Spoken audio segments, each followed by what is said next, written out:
My mission and to silence the stigma and shame about suicide loss, ideation, and mental health. Won't you join me? Welcome to Suicide Zen Forgiveness, podcast that shares powerful stories of suicide loss, ideation, and mental health in order to break the silent stigma and shame.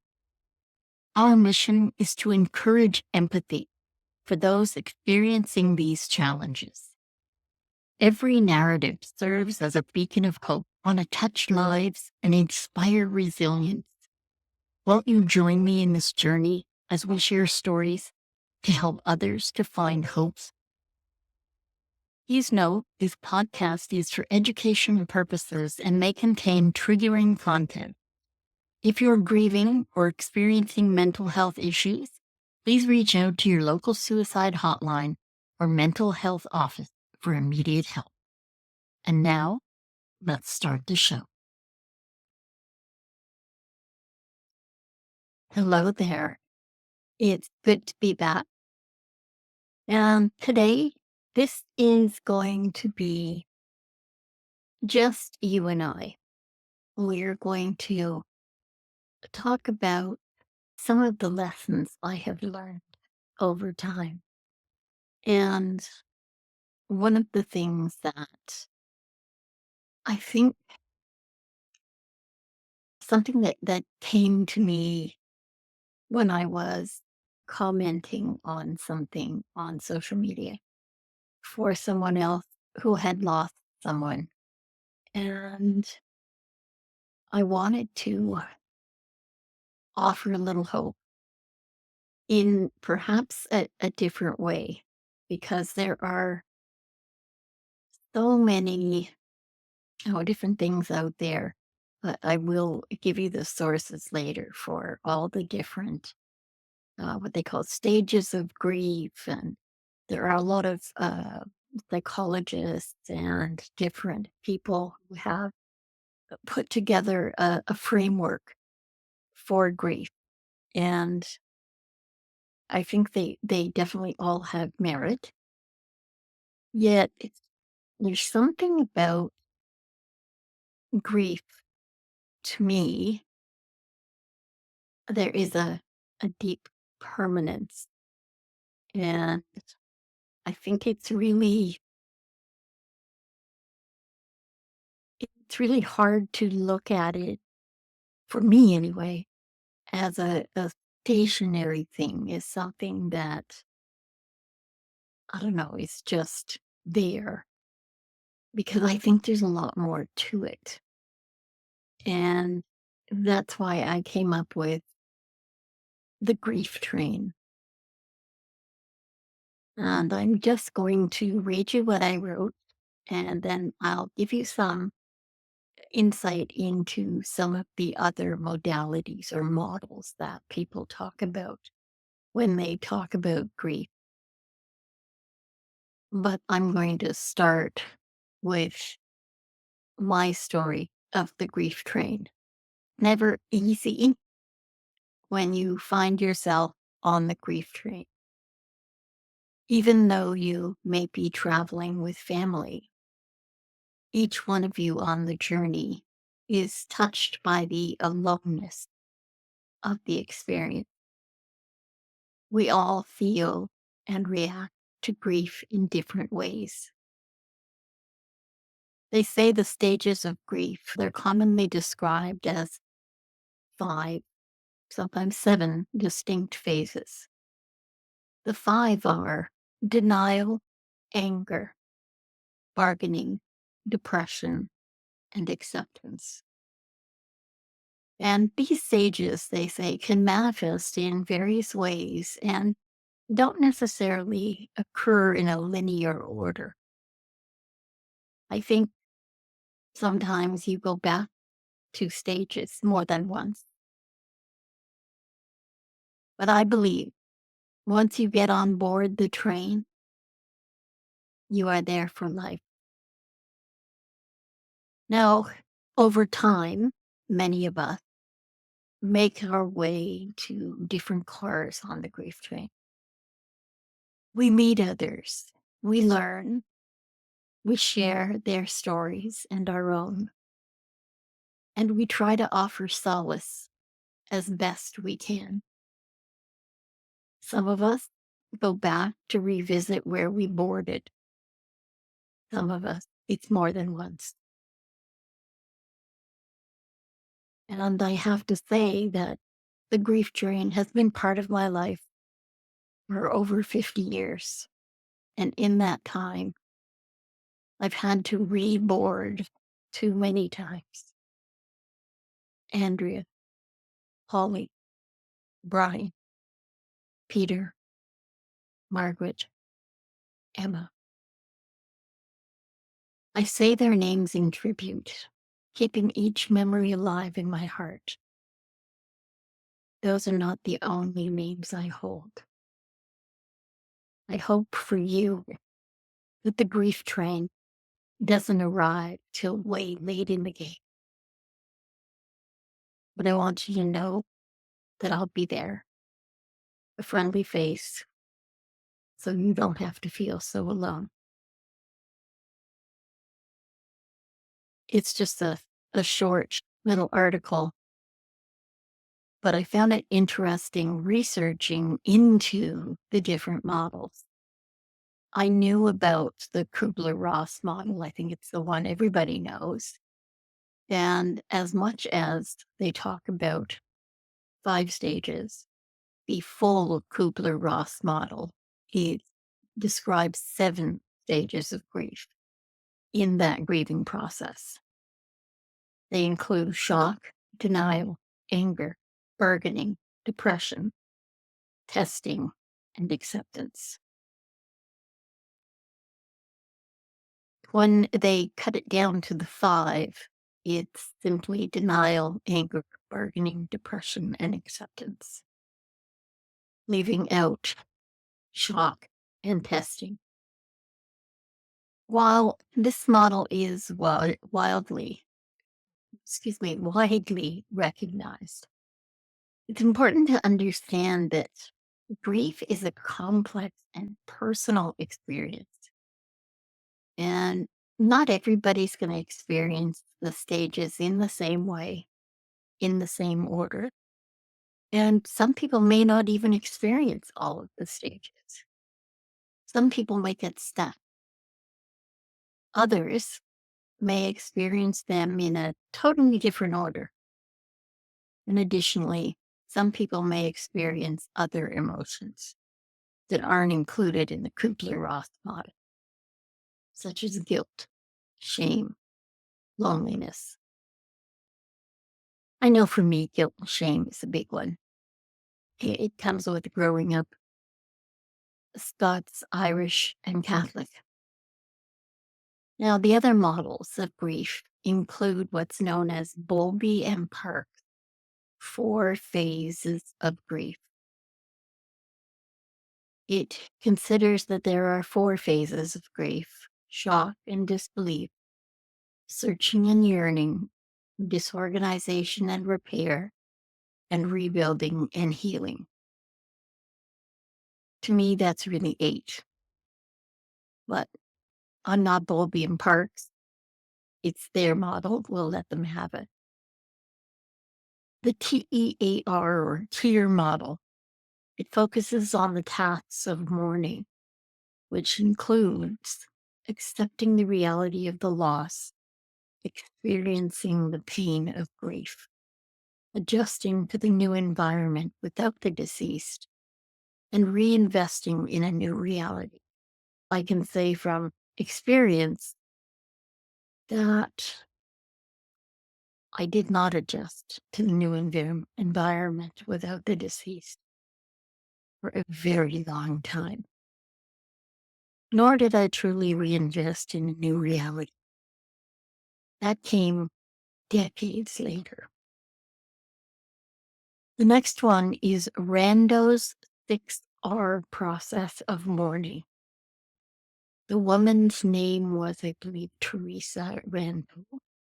And this model describes 6 processes of mourning, recognizing the loss, reacting to the separation, recollecting and re experiencing the deceased, relinquishing old attachments, readjusting to the new world, and reinvesting emotional energy. Then we have Warden's Tasks of Mourning. This was developed by J. William Warden. It outlines 4 tasks that individuals must work through to heal from grief: accept the reality of the loss, process the pain of grief, adjust to a world without the deceased, and find an enduring connection with the deceased while embarking on a new life.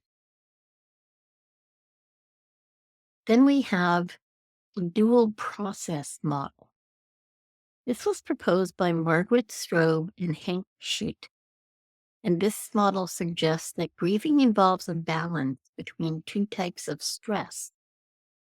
It would be loss-oriented, dealing with the emotions associated with the loss, and restoration-oriented, which is focusing on adjusting to life after the loss. This model emphasizes the idea that grieving can involve oscillating between these 2 aspects, which absolutely no, it's true. And finally, is something called the attachment theory.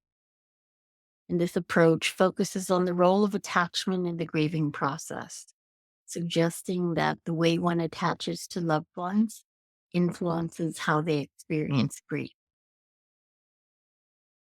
Having said all that, I think they're all very much the same. Yet going through some of the emotions that we all have in order to process what has happened, and then making the choice to go on, which I think is really important.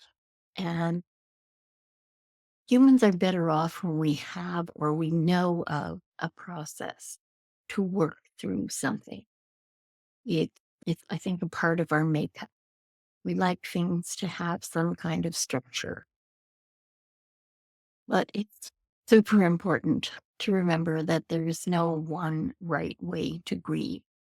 You don't have to fall under any and or all of the models. The grieving process is unique to each individual. And it's really important to allow yourself to feel whatever emotions you're feeling. If you're struggling with grief, it's important to seek support from friends, family, or a therapist. And as someone who did it all wrong from the very beginning, I can say that last sentence is critically important. Seek support. Friends, family, neighbors, therapists, 2 therapists. Get out there and talk with someone. Find somebody who will listen, because listening is super important. And we all have these beliefs that we found as we grew up. And we are painted by the experiences we have. We are molded by the things we see and do and go through. And that can be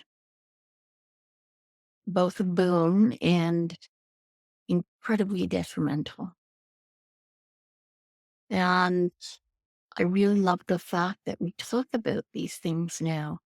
And it's why I wrote the short little paragraph or 2 on the grief trait. Because when we put something into a story form, we remember it better, and we can sometimes break it down better so that we can digest what we're being told.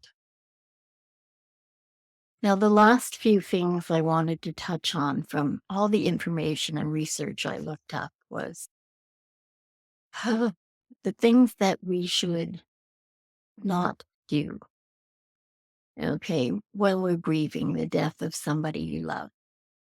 You're going through a difficult time, and you need to embrace your feelings of grief, but in healthy ways, so that in your own time, you can move forward with hope and healing.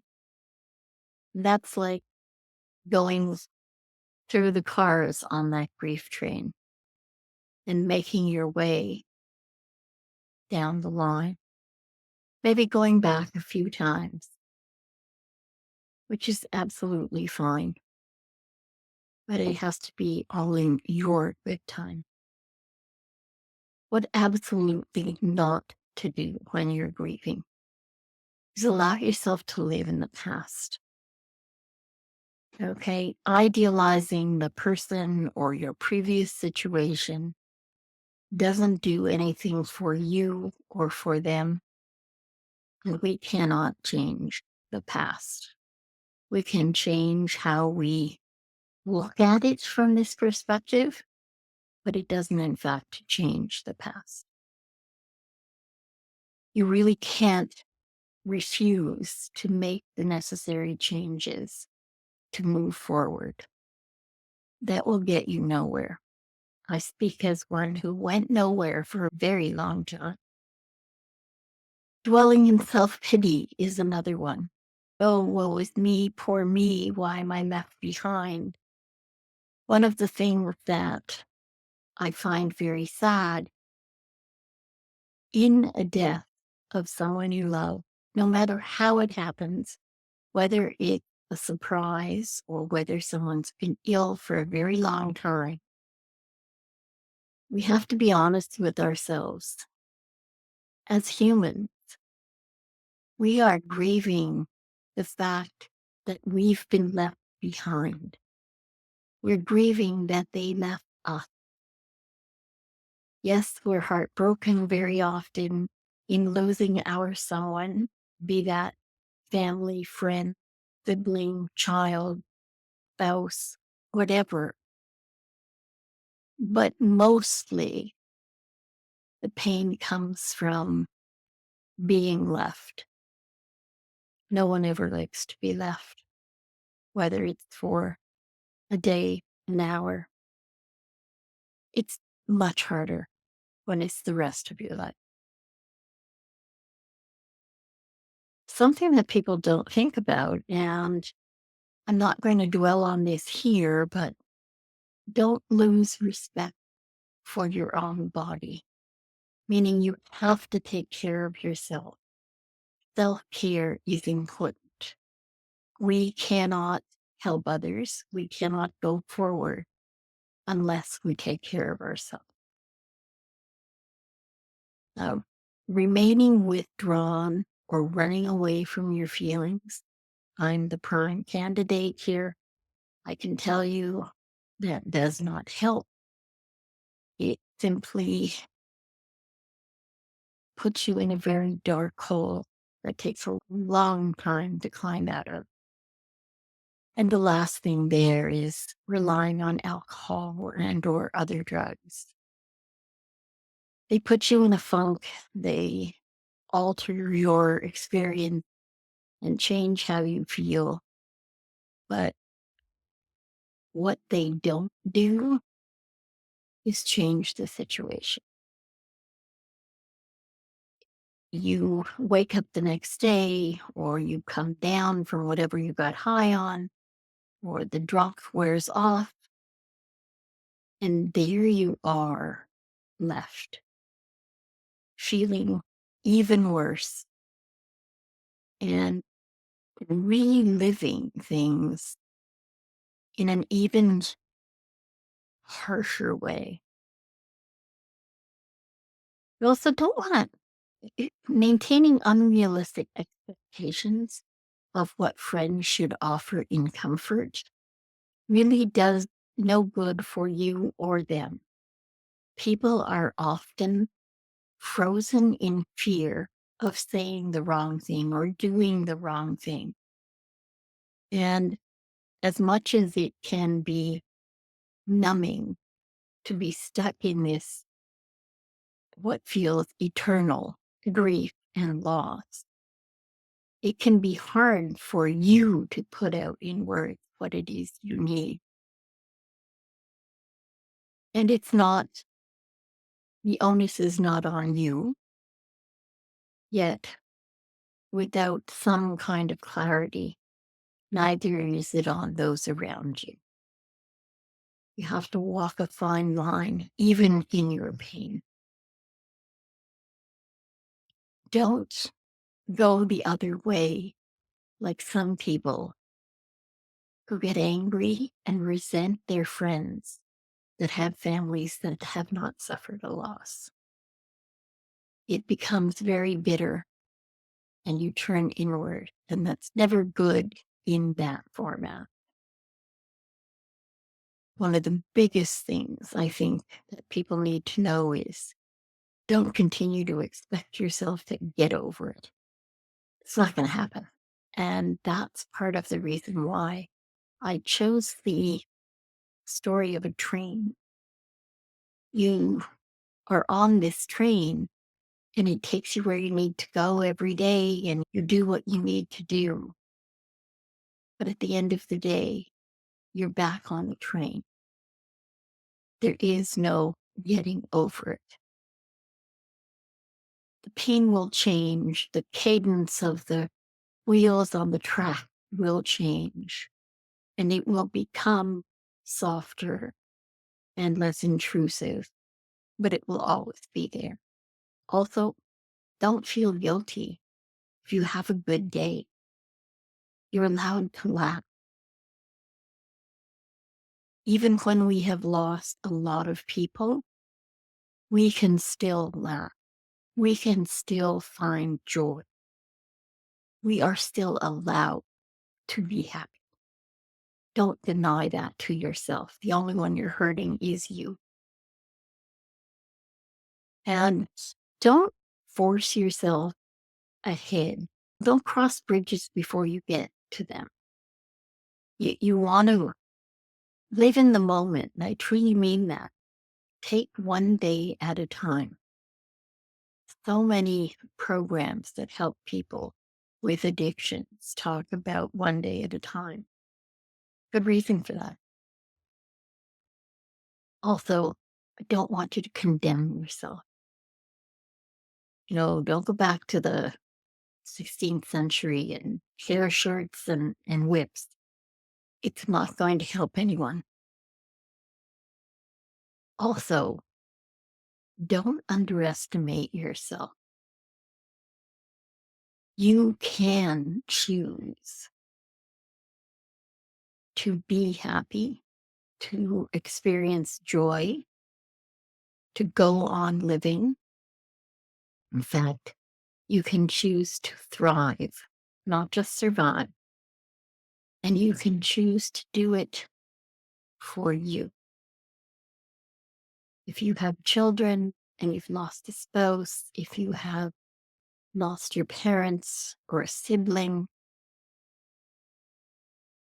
and I've done both of those, you have to think how much they would want you to enjoy your life. And think how you're letting them down if you ignore that part of your life. Because it's important for you to live the very best life you can, as best you can. And for those who have lost a significant relationship or a serious significant other, be very careful and don't get involved in a serious relationship until you are good and truly ready.